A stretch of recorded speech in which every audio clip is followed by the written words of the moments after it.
Alright, this is the first video I'm doing in this series about world building for fantasy novels. Lore is defined as traditional knowledge or beliefs. So today I'll be covering 3 different kinds of lore: superstitions, prophecies, and legends.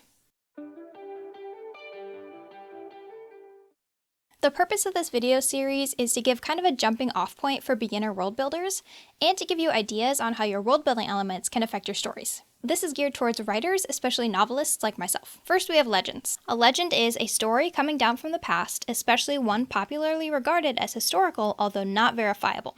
These would be like Arthurian legends are to us in our world. So why create legends and lore for your stories? Creating legends in your world and stories within stories is a really fun world building detail that can help readers really feel immersed in your world. If you do decide to include a legend in your book, it should have some kind of purpose. Whether that is helping the characters figure something out to further the plot, or just to explain something to both the characters and readers at the same time. Something else to consider about the legend you're creating is its history and place in the society that you've created.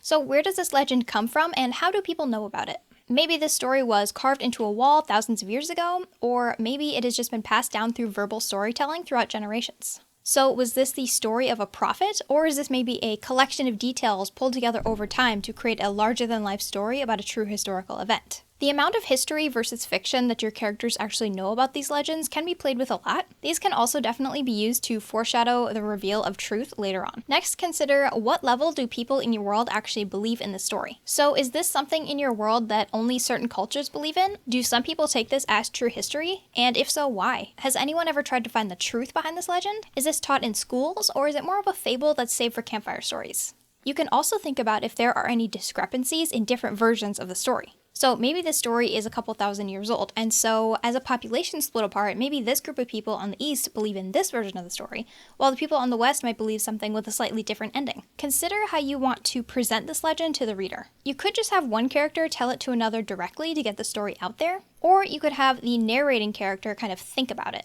You can also, of course, have the reader experience and learn about it with the character by putting it in line, such as songs and poems are in Lord of the Rings.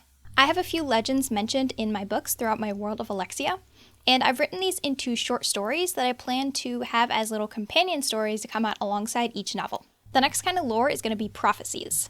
Prophecies are a tried and true storytelling device, and damn do we fantasy writers love them. Prophecies are really favored in fantasy writing, especially those that follow the hero's journey or some kind of similar structure.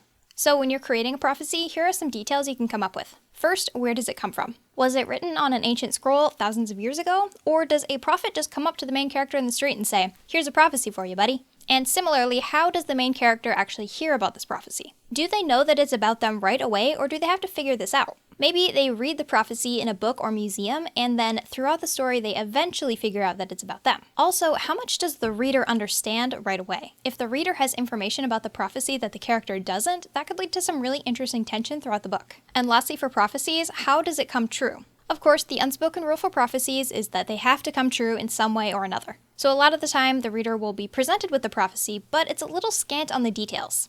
You know, using mystical words and metaphors and things that don't really make sense at the time. Part of the fun is the characters trying to figure out what events are actually part of the prophecy as they go through the story. And sometimes the characters don't even realize that the prophecy is coming true until the very last moment when something happens. Another popular route is the prophecy avoider. This is, of course, where the main character wants nothing to do with prophecies, and so they try and avoid everything they think might be related to the prophecy. So if the prophecy mentions something about the ocean, they're probably going to move to the desert. They're going to be avoiding all things they think might be connected to the prophecy, but in doing so, that was part of the prophecy the entire time, and so it comes true anyways. And the last kind of lore I'll be talking about today is superstitions.